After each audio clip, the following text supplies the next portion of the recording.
Detik-detik amblasnya Jalan Jambi Sumatera Barat sepanjang 10 meter di Bungo, akses lumpuh total.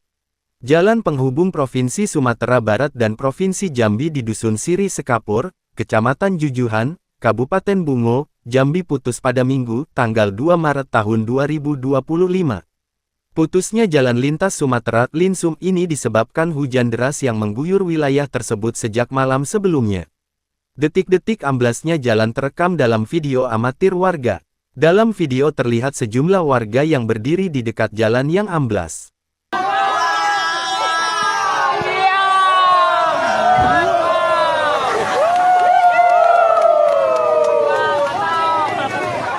Mereka juga nampak panik ketika jalan perlahan terkikis oleh aliran air yang deras. Kepala Pelaksana BPBD Darmasraya, Eldison saat dikonfirmasi